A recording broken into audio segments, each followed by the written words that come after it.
Jai Nandalala, Madhyoli Charanam, everybody, welcome.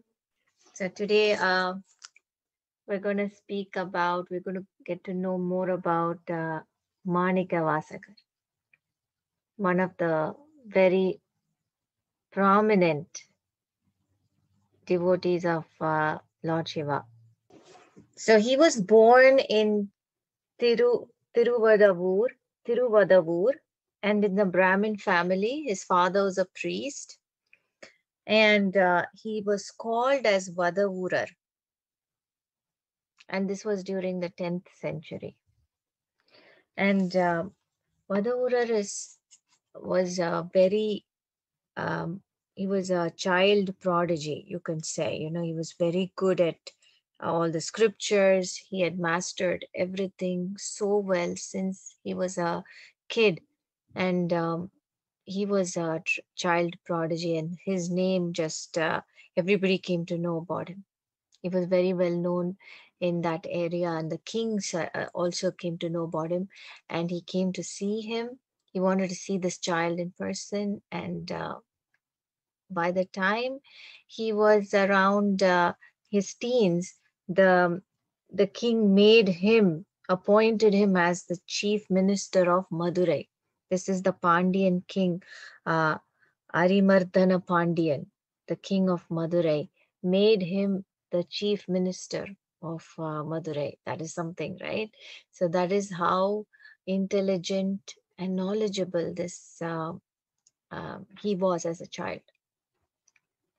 Now, soon, one day, this was happening. He's a big Shiva Bhakta. All the while, he was a Shiva Bhakta. But he had achieved all this fame, he had achieved power, he had achieved position at a very young age. And now his, whatever we are born, right, is to achieve something. Whenever you ask a child, you'll ask him, what do you want to be, right? That is your question to a child. And he'll have so many dreams. He comes to this earth with a lot of dreams, and he wants to fulfill all that. Now, after fulfilling it, what after? What after? Right? But there's a lot of us whose dreams never end. Once you get, okay, you think, okay, I want to be, you join a company and you're like, I want to be the team leader. You get to be a team leader. And then suddenly you're like, I want to be the manager. You get to be the manager. Suddenly you want to be the director. You get to be the director. Then you go for the VP. Okay, VP. You just keep going up. There's no end. Once you start going up the career ladder, there is no end.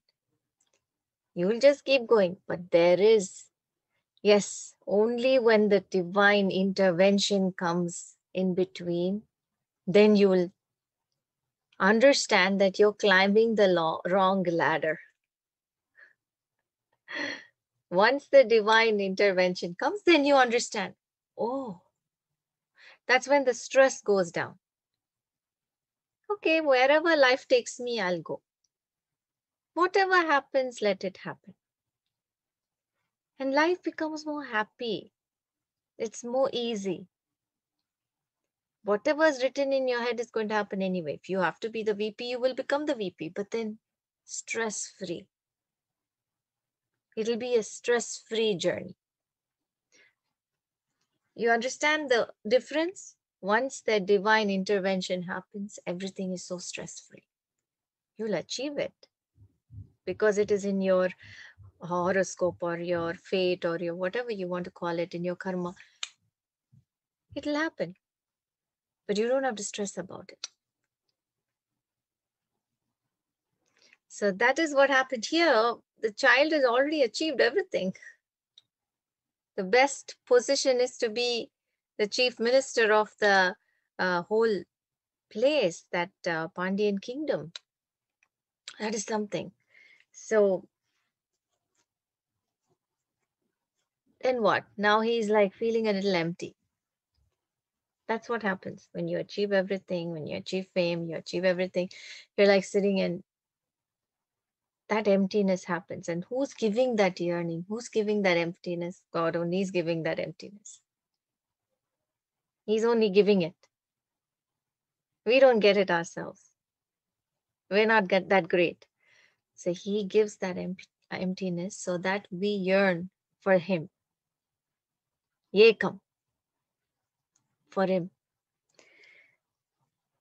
So then, one fine day, the king sends Vadavoorar to the Chola kingdom to get horses. So he sends him with a lot of money. He says, I need more horses for the kingdom, our kingdom. We need more horses. So you go and buy those horses and come. Like many horses. So he had a lot of soldiers who came with him, accompanying him to buy the horses. So they went to this place, and as they were traveling, suddenly Vadavoorar heard Shiva, the namas, Lord Shiva's kirtanas, songs. It's coming in the, it's coming as waves. He could hear it, and it's so melodious, it's so nice, it's so soothing. He couldn't help it but stop, and he says, I need to follow this sound, this music. So he walks towards that, and all the soldiers are also walking. He's a chief minister. They have to listen to him.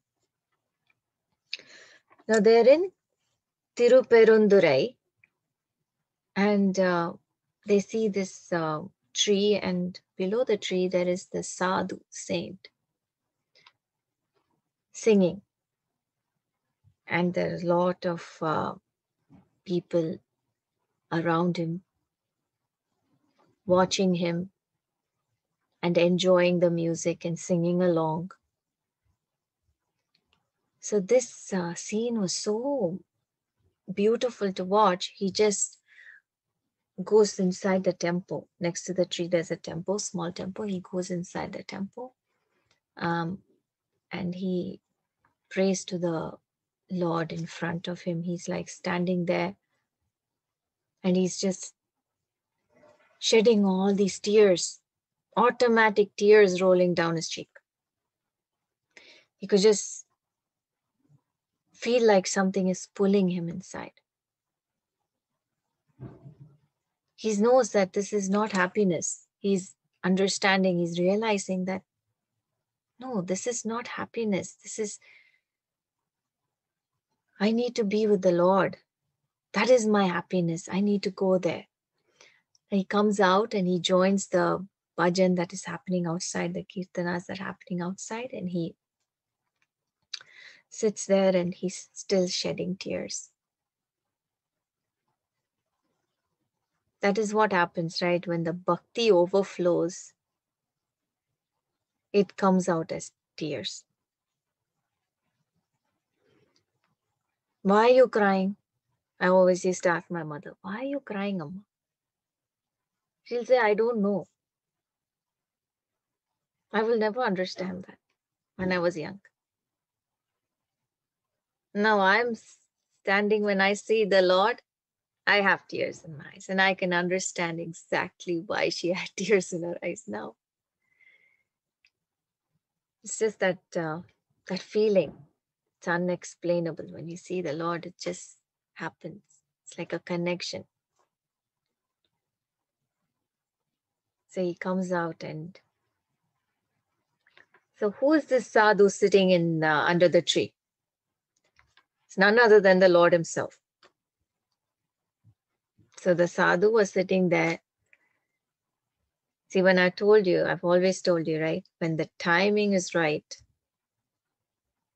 when the timing happens, when the right time happens, the Lord will come to pick you up, as in to take you into that path. The time happened for my Vadavoorar, and the Lord is here because he had that yearning. That is the sign. He achieved. He was in this in this illusionary world until then. He achieved everything. He became a child prodigy. He became the chief minister. And then that's when the yearning started. When the yearning starts, the Lord will come.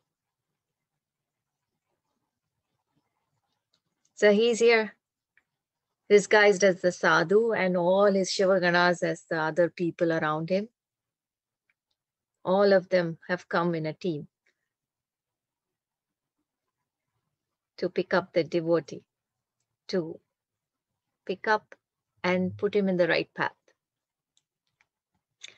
Now the devotee is mesmerized by the whole scene, obviously, because they are not the ordinary people, they are the celestial beings, so the Lord himself sitting there. And he sits, and he immediately after the kirtana is done, he runs and falls at the sadhu's feet. And he's holding on to the feet because he sees something. He sees that it's not a normal person. So when you see the ultimate, your soul recognizes.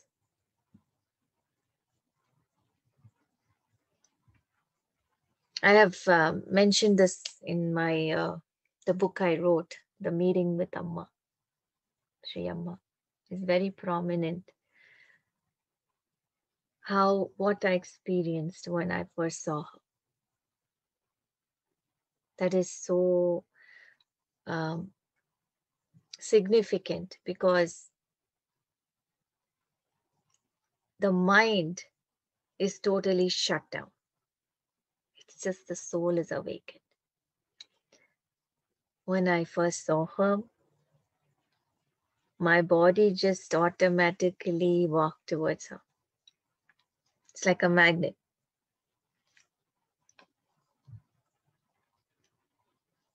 The soul recognizes, doesn't need any introductions. And that's how I just went to her and I gave her a hug. I don't hug strangers. But here she was not a stranger. She was someone I knew forever. Exactly what happened to Manickavasagar, Vadavurar. He just fell at his feet because something is telling him this is not an ordinary person. This is the Lord himself. And he's not letting the feet go.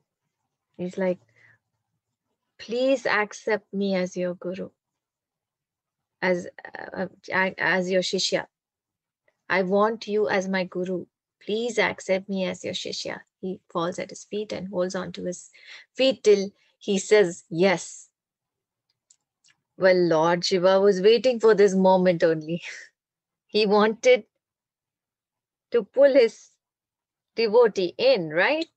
So he was very happy. He said, sure, you're my shishya from today. And under that tree, he gave him Shiva Jnana. In this place, outside this temple, he gave him Shiva Jnana. Now,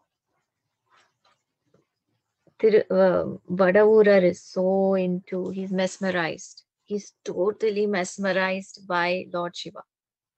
But Lord Shiva is not in his actual form. He's in the sadhu form. That itself is so mesmerizing. Think about how his actual form would be. I always thought of that. Now, he took him in his grace. He gave him the jnanam. And then he said, you stay here. This is your place. You don't have to leave. You stay here. And then I want you to build a temple, he says. Over here, in this place, you build a temple, the sadhu says. Now he knows this is not a sadhu, this is Lord Shiva. That he knows. That blessing he had to recognize that this is not an ordinary person, that also you need a blessing.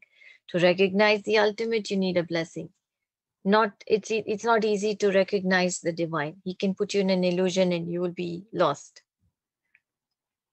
So here he recognized him as the Lord himself, and he said, okay, now what did he come here for? To buy the horses, right? He had so much money with him to buy the horses. Now he forgot all that. All that was forgotten. And here he is, mesmerized and sitting here with the Lord. The Lord gave him the knowledge, and he said, you be here, you build a temple.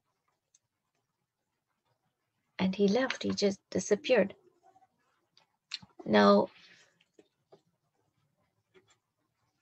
the Lord also gave him the name as Manickavasagar because he was so mesmerized that he started singing also. Without his knowledge, he started singing. And that is what he's known for. Now, he was so overwhelmed by the Lord that he said, "O Lord, who has come to initiate me into the divine mysteries. O Lord, who has captivated me by the mere look. O Lord, who has melted my mind.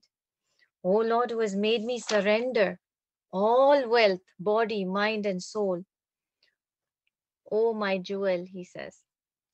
O wealth imperishable, he says, for the Lord. O ocean of bliss, he says. O nectar of immortality, he says. I prostrate unto you. This is what he says. And the Lord is so pleased. He names him immediately, he gives him the name Manickavasagar.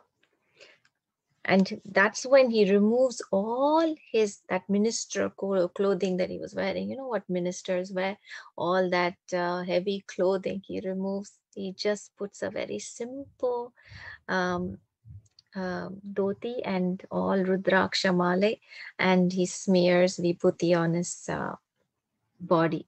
This is who he becomes. Now the soldiers are waiting outside. It's been a couple of days. The minister is very busy inside.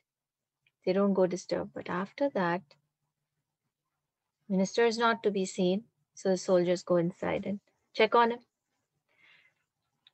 The minister is a transformed person. He doesn't even look like the minister anymore. He's not wearing those attire. He's not the same. So the soldiers ask him, my lord, we need to go back. We need to buy the horses. The Raja is waiting. The king is waiting. So he's like, that's when he's like awakened from his trance. He's like, yeah. Tell the king that the horses will come, he says. You all go back. Then they ask, what about you? Then, what about you, my lord? What will you do here alone? He says, this is my place. I have to be here. I can't come now, he says. Now, the Lord also left. So he's a little not himself. He's saddened because the Lord is left. He's not there now. The sadhu left, right? So he's a little down. So he just says, please go. The horses will come. You go and tell the king the horses will come. So the soldiers went back to the king and he was very upset. The king is very upset that, they just were sent back. The soldiers came alone, and where's this chief minister? He's not to be seen. Now, the king knows the chief minister being a very devoted, very faithful, very nice person. So he kind of says, okay, maybe he's really doing some work. Let's give him some time. He says after a month, so let's see. It'll come after a month maybe. So he waited. Now, even after a month, nobody comes. Nothing happens. And then somebody tells the king that he's built a temple with all that money that you gave him.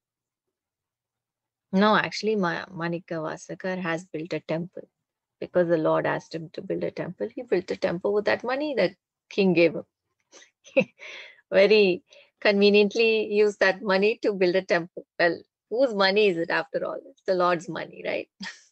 So he said, Whatever it is, it doesn't belong to the king. It belongs to the Lord. So he started building a temple there. Now, the king is so angry. He sends a messenger.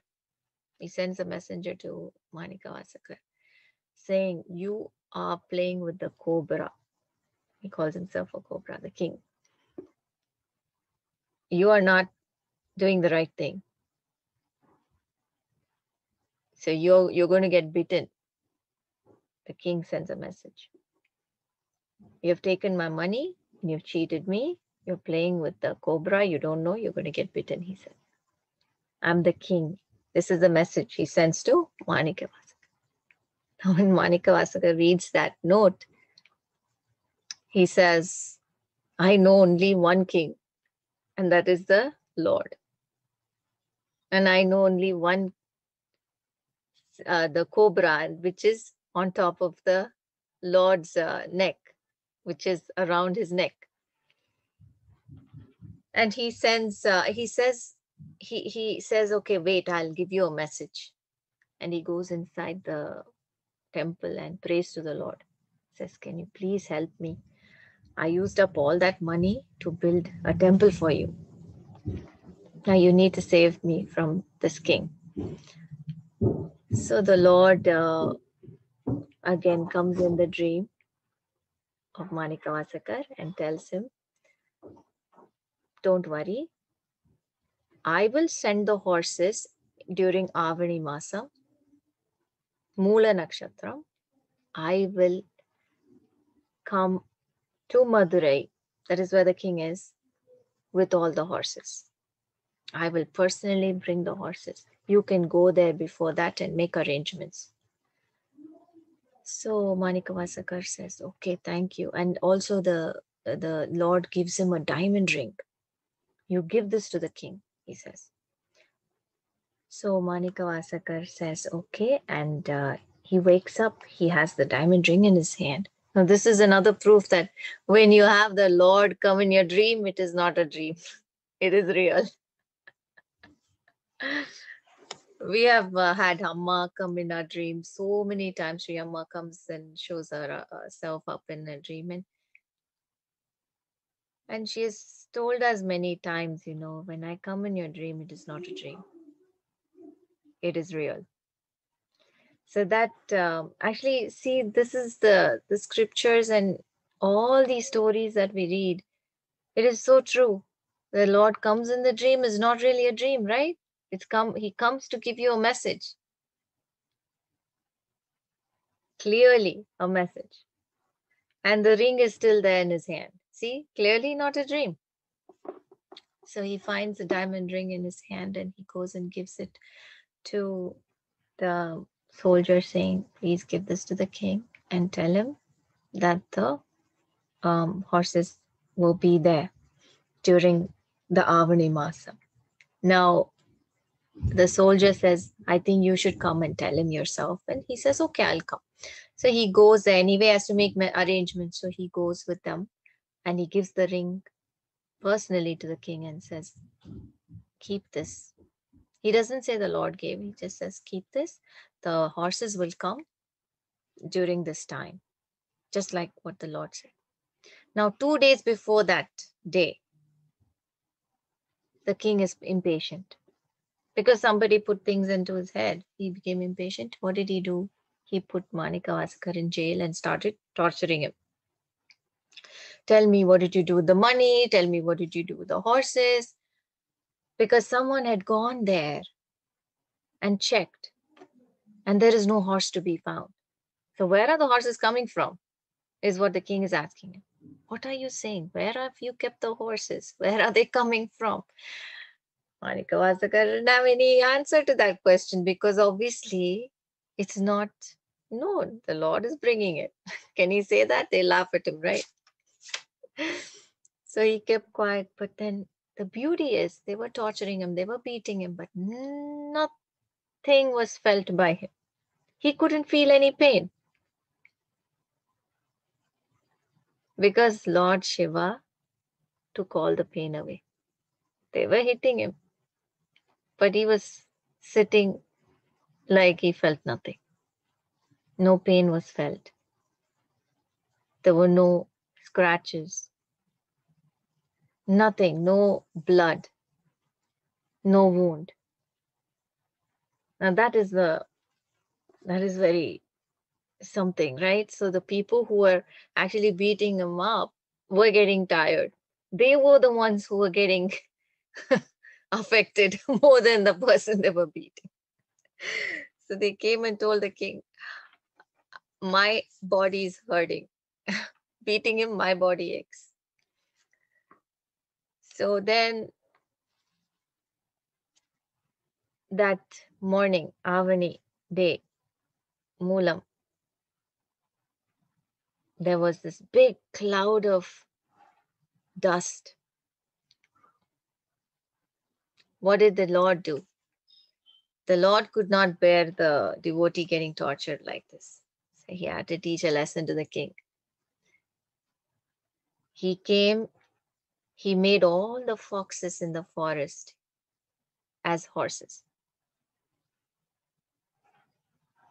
He transformed the foxes to horses. And he came with them. So much cloud of dust was like something was roaring up in the sky, There's so many horses coming the way towards the kingdom. They could see this big cloud of dust in the sky. It's a beautiful sight and it's scary for people who don't know what's approaching them. It's early in the morning. And the soldiers went to the king and informed him that there's some noise, this cloud of dust. Something is approaching the kingdom. Now, they wanted to know what it is and who is coming. So the king goes out and he's waiting. And they see this beautiful sight, this prince, like handsome man riding the horse. And he's bringing this big group of horses.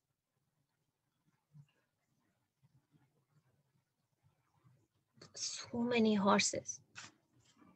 But to be, as I told you, they were not horses, they were foxes turned to horses. So they were all approaching the kingdom. The Lord came, disguised as a beautiful, handsome man. He dropped the horses and he said, I'm here to drop off the horses for you, king. As Manickavasagar must have told you. And the king was like, all this while he was telling the truth and I hit him. I feel terrible. So he went and he immediately released Manickavasagar. Now Manickavasagar knows the Lord had come and he was very happy. The Lord is gone now. He left. He dropped off the horses and left. The next morning, that is, as soon as the sunrise happened, all the horses turned back to foxes. All the horses turned back to foxes. Now, what did the king do? He was so mad at Manickavasagar. He caught him again. He said, what is going on? What's going on here? Well, he didn't know. He doesn't know the plan of the Lord. He said, I don't know. They were all horses. So he pulled him and he went to the Vaigai River. And he made him stand on that sand, which is really hot. It's like a drought at that time. No rains. It was really hot. And that sand, you know how hot it is, right? When you stand in the bare legs, you can feel that heat. Manickavasagar was in pain. He could feel that heat. He immediately thought of Lord Shiva and sang a Thirumurai. He thought of him and sang a Thirumurai. Immediately the Lord tore up the skies and there was so much rain. It was like somebody just poured a It was like a downpour. It's cooling off the devotees' feet. How touching is that? Now the king didn't know how to manage the rain because it started getting to get flooded. The areas are getting flooded now. The king didn't know what to do. So he just forgot about Manickavasagar for a minute because he had to take care of his kingdom. It's going to drown. The whole place is going to go down. So he orders his soldiers to go to each and every house in the kingdom and ask a member to come out to help in stopping the flood from the river to come out. They want to build a wall. So each and every house, one member had to come out. So the soldier was checking on each and every house. Now, while that was happening, there is one house where this old lady lived. And she was such a big Shiva Bhakta, very big Shiva Bhakta. Now, it was getting flooded, so the king had to do something. So he went and fell at Manickavasagar's feet and he said, "Can you please stop the rains?" So Manickavasagar again sang a Tirumurai and the rains were stopped. Now something had to get this flood stopped. So the river had to be arrested at one place. So they asked one member from each house. So there was this old lady. She had nobody else in the house. She was alone. She stays alone. And now, obviously, she cannot go and explain herself that there's nobody else in the house and that she couldn't come. The rule is whatever they said was one member from the house, every house had to come. So she's the only member in the house. So she's a big Shiva Bhakta. She made puttu every morning and she made a living with that. She would offer the first puttu to the Lord himself. And then she would give it to everybody. She would sell the puttu. Now, to her house, she had to make an excuse. She's thinking, what do I do? The men are going to come and ask me to come out and help. What do I do? Kind of thing. And she's thinking about the Lord. She's like, please, Lord, give me strength. I should go and help them. I don't have strength. I can't do anything. Meanwhile, what happens? A small boy comes and knocks at the door. And says, Party. So the small boy is none other than the Lord himself, right? Party, help Venma. Help Antuma. Can I help you? So she says, no, it's not needed. I don't know. I don't have anything to pay you, she says. I need help, but I don't want to take any help. I cannot pay you, she says. Then the boy says, எனக்கு பைசா எல்லாம் வேண்டாம். புட்டு போறோம், he says. So she says, so I don't need money. I just need puttu. Puttu is a beautiful, it's a very tasty, yummy dish. And it's made in Tamil Nadu and also in Kerala, but they make it a different way. Tamil Nadu puttu is different and Kerala puttu is different. It's a very nice sweet made with rice flour. And so this is what the Lord loves, right? The Lord Shiva loves puttu. Anyway, so he comes and he says, I just need puttu. You don't have to pay me. I'll take puttu. She's very happy already. She's kept puttu in the thing, it's cooking. So she says, do one thing, go work and then come back. I will keep the puttu ready for you. So he says, I'll eat and then go. You give me first, I'll eat and then go. Party suda saapradren. I'll eat it hot, hot. So she says, okay, I'll make it and give you. So she makes it. As usual, she offers it to the Lord, and then she gives it to the little kid. The kid is the God. The Lord himself has come to have her put in her house.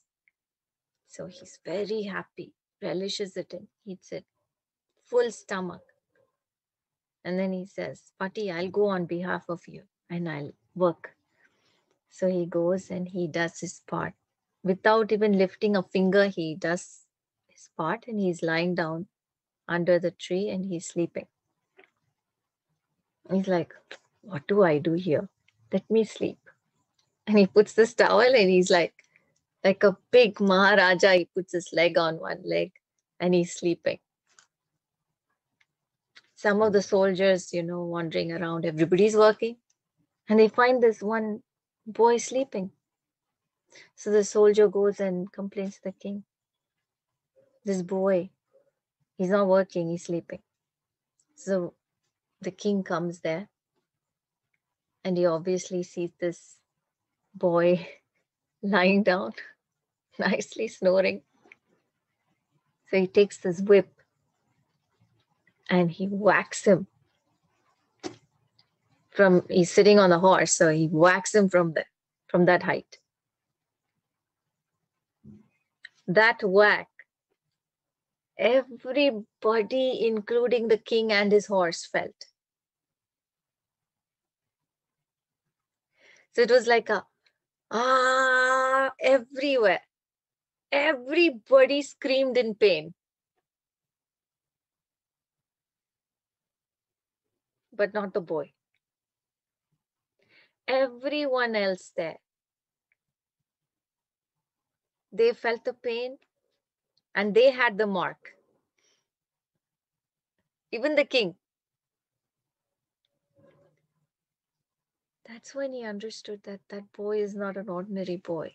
He got up, he smiled, and he just ran away and disappeared.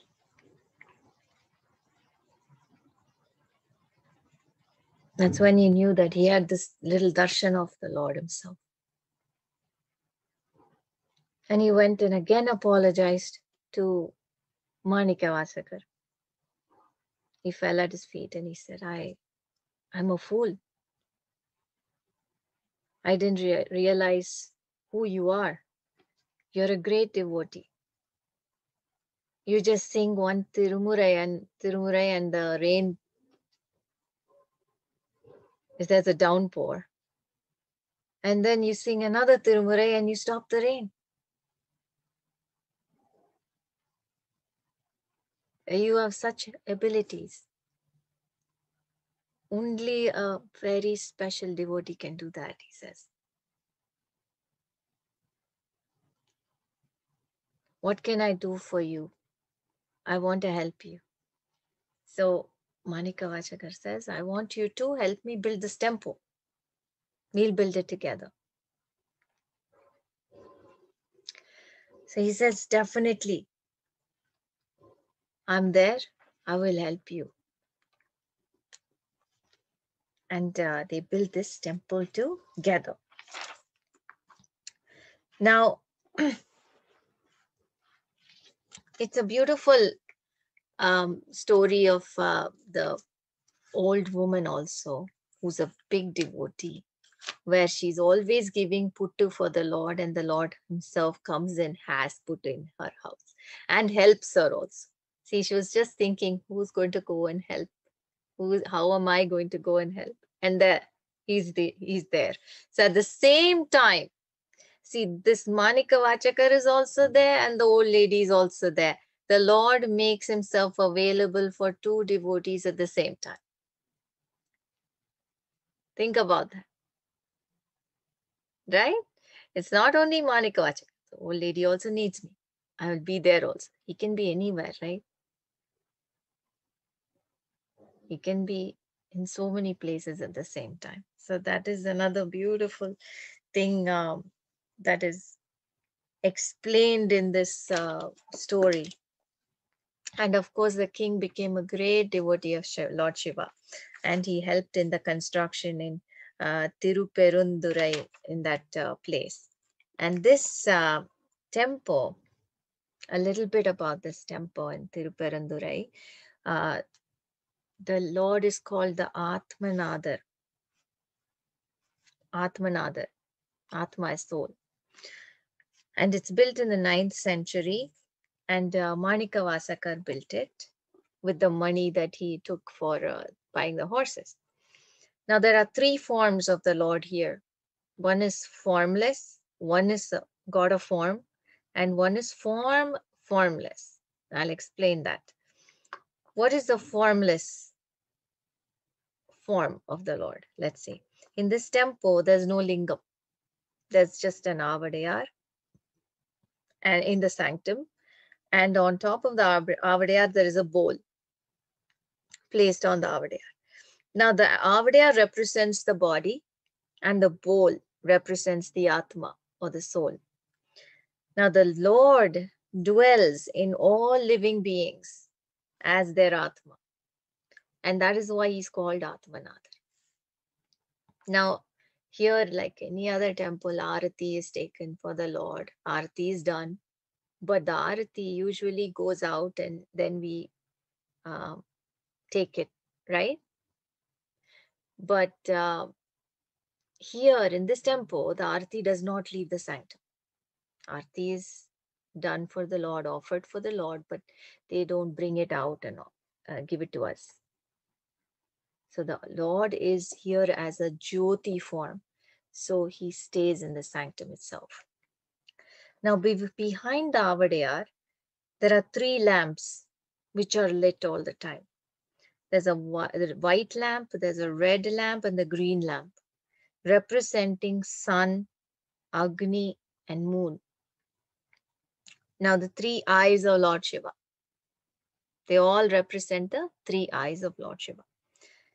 Sun, moon, and Agni. The 3rd eye is the Agni, right? He'll burn you when that opens. As the Lord is formless, these 3 lamps are lit. And this is what tells us that he is still there, though he is not visible. That is where our, when we go to this temple, usually we're so used to seeing a form. And here it'll be like empty. This is the ultimate stage where we have to bring ourselves to. We have to learn to get ourselves to. We're always used to a form, right? This is like the ultimate phase, like Adi Shankara says. He's inside here. He's formless. He's everywhere. He's in everything. That is the concept in this temple where he's formless. You go there and you can imagine him as anything. You can have it in your head, but then over there, he's not there. So the concept is that it's like a high level. That is where you, whoever wants to attain, they try to get there, to that level. That is what our scriptures say. There's no form. God comes in that form so that we notice him. He comes in that form, Krishna form, so beautiful. So that form is always in our mind. When we see Krishna, we like, so beautiful. His leelas and everything. Ambal form. She's beautiful. We like to see that Ambal. So that form is given to us because we tend to get attached to that form. We'll think about them in that form. It helps us. It's good to have a form to think to concentrate. We need something, right? But this is the ultimate level where we have to get there, where there is no form. That's the reality. Now the form. So this is the formless. the form. Here, Manickavachakar is regarded as Lord Shiva himself. Once you become a devotee like that, then the Lord himself comes and resides in you, right? He merges into you. That is what happens to every devotee. The Lord comes and resides in there. The Lord comes and merges with the devotee because he awakens that inside, right? The Lord is already inside. So when you become a devotee, then he takes over your body. There's no your body anymore. There's no you anymore. That is what happens. So Manickavachakar is the regarded as Lord Shiva here in this temple. Formless is the Kurunda tree, and that is the tree under which Lord Shiva took the Shiva Jnanam for Manickavachakar. And that tree is also regarded as one of his forms. That is why formless. It is now there is a huge sculpture of Kudurai Swami here in this temple. Well, I don't have to remind you about that. That is the Kudurai Swami is the form in which the Lord Shiva came to Madurai to when he brought all the horses, right? So that sculpture of the Lord is in this temple in that form, wearing all the horsemen attire and whip in his hand, all that. So now as the Lord is the Guru here, all the gods are standing in this temple. No god is sitting in this temple because this is where he came as a Guru and he gave the knowledge to Manickavasagar. So he's actually like Dakshinamurti here. So let's say Manickavachakar, Chokka, Vinayaka, Murugan, Veerabhadra are all standing before him. There is no separate shrine for the Navagrahas in this temple. All the Navagrahas are in the pillars in this temple.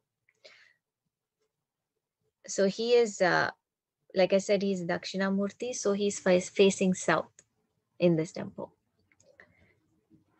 Now, the sculptures in this temple are incredible. There are pillars that are called musical pillars. So each pillar will have the note. So there are 7 swarams, right? Each pillar has that swaram when you beat it. It's amazing, actually. So they're called the musical pillars. And there are various forms of dance mudras, sculptures with various forms of dance mudras in this temple. Now, Goddess Parvati came here to repent because she did not listen to Lord Shiva when he said, don't go for the Daksha Yagnam. And she disobeyed him and went to the Daksha Yagnam. So here is where she comes to repent. After that story of Sati, this is where she comes to repent for what happened. And here she is also formless, and only her padukas are seen here. There is no Nandi in this temple. The first temple, there is no Nandi where Lord Shiva is, because he's formless. There is no Nandi in this temple. Now, this is where Manickavachakar wrote Thiruvasagam. That is his poetry. So this is where he wrote it. And his writings are all maintained by the temple authorities.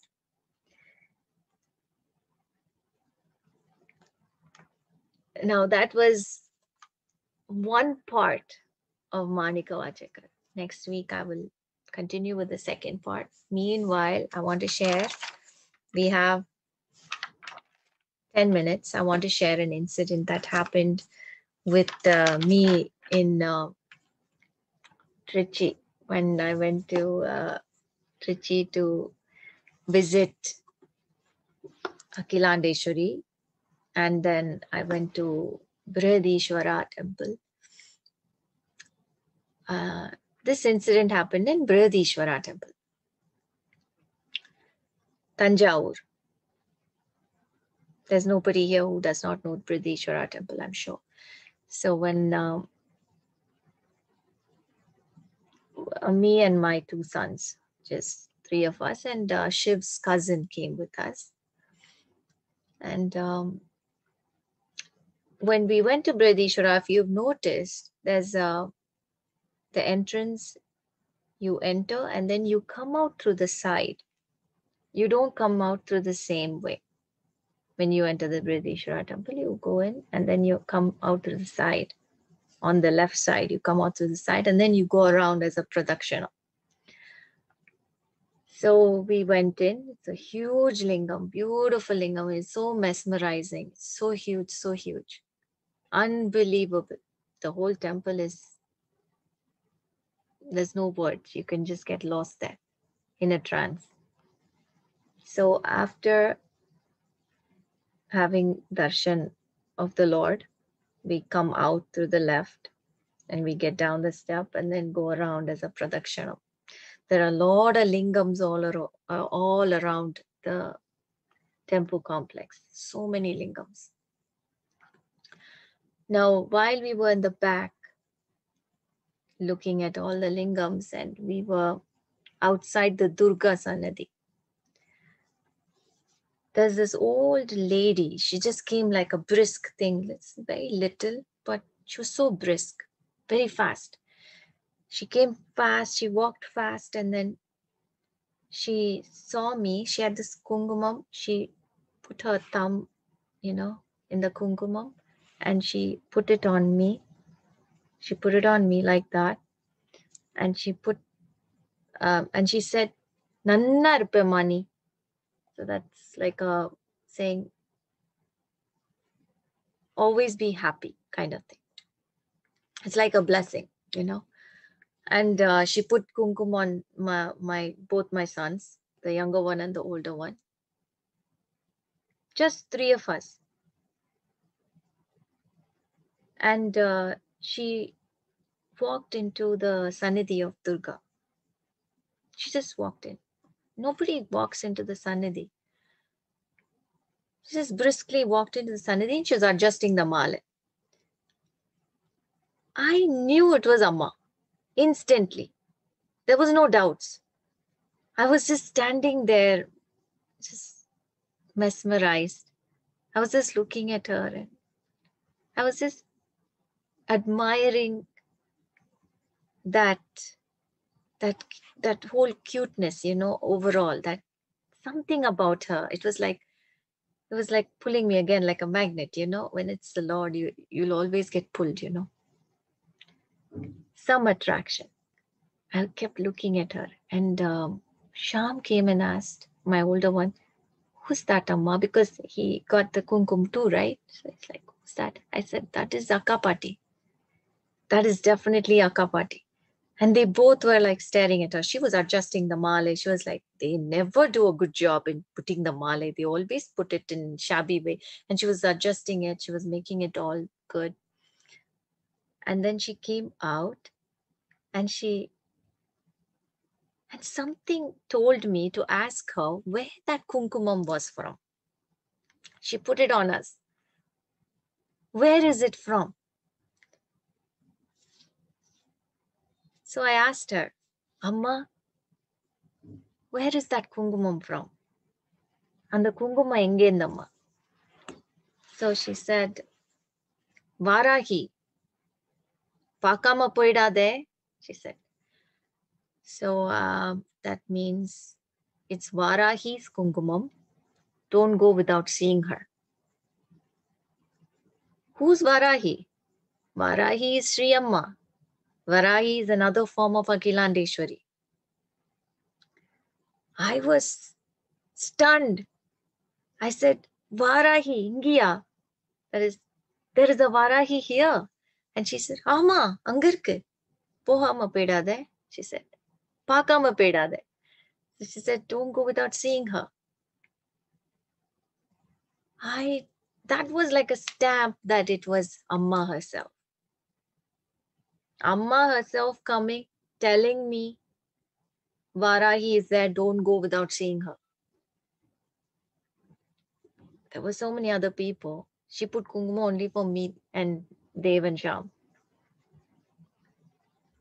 and prompted me to ask her where the kungumam is from, and telling me Varahi is there, not to go without seeing her. I was so touched and so overwhelmed. And I was like thinking this all in. I'm trying to digest it all in. Suddenly, I look back and she's not there. I asked Sham, where is this old lady? And Sham is like, she was here only. I don't know. That's a huge tempo. You cannot just disappear like that.